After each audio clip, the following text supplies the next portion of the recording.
Sobat Kairos yang dikasihi Tuhan Yesus Kristus, renungan firman Tuhan bagi kita saat ini tertulis dalam 1 Samuel 2 ayat 30. Sebab itu demikianlah firman Tuhan Allah Israel, sesungguhnya aku telah berjanji, keluargamu dan kaummu akan hidup di hadapanku selamanya. Tetapi sekarang demikianlah firman Tuhan, jauhlah hal itu daripadaku, sebab siapa yang menghormati aku akan kuhormati, tetapi siapa yang menghina aku akan dipandang rendah.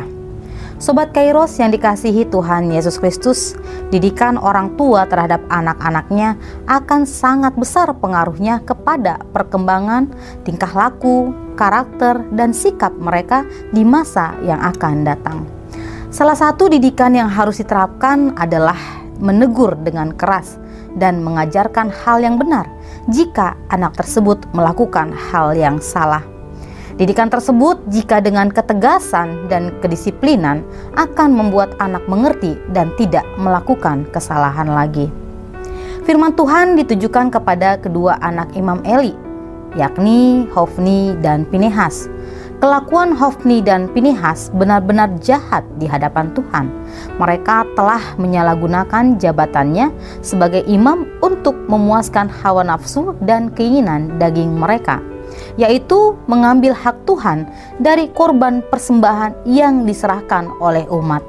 Sementara Eli tetap saja bersikap lunak dan tidak mendisiplinkan anak-anaknya dengan keras. Padahal ia melihat dengan mata kepala sendiri perbuatan anak-anaknya. Selaku imam besar, Imam Eli seharusnya berwenang memecat mereka dari jabatan sebagai imam. Sobat Kairos, kisah ini menunjukkan bahwa umat Israel sudah tidak lagi menghormati Tuhan dan menganggap remeh kekudusannya.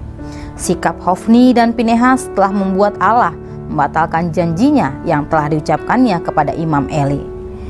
Keluargamu dan kaummu akan hidup di hadapanku selamanya. Tetapi sekarang firman Tuhan, jauhlah hal itu daripadaku, sebab siapa yang menghormati aku akan kuhormati, tetapi siapa yang menghina aku akan dipandang rendah.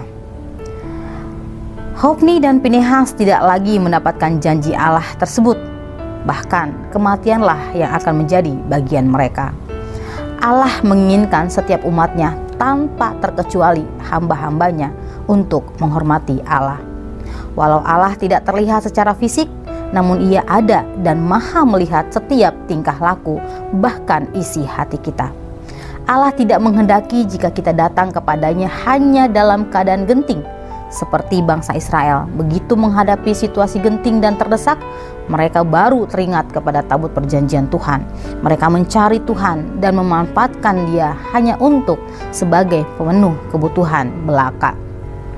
Dengan membawa tabut perjanjian ke tengah-tengah perkemahan mereka, mereka berharap Tuhan segera turun tangan dan menolong mereka. Namun yang terjadi justru sebaliknya, murka Tuhan datang. Akibatnya mereka mengalami kekalahan yang memalukan bangsa.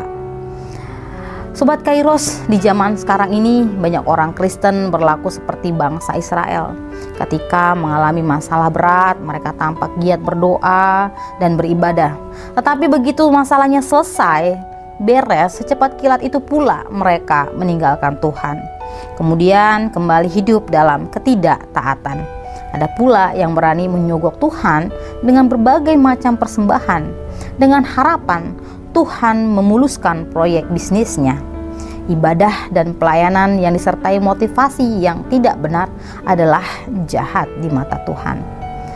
Sobat Kairos, Tuhan menghendaki kita beribadah dan melayani Dia dengan hati yang tulus, bukan karena maksud-maksud terselubung. Dan inilah yang akan mendatangkan berkat bagi kita.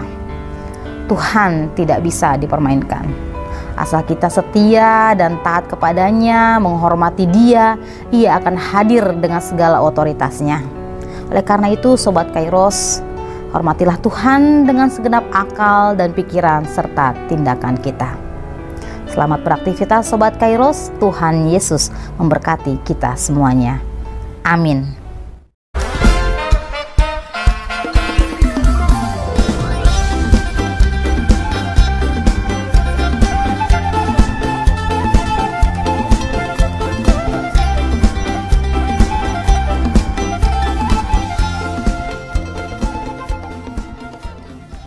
Tahun ini merupakan tahun yang bernuansa kesatuan hati bagi seluruh gereja HKBP.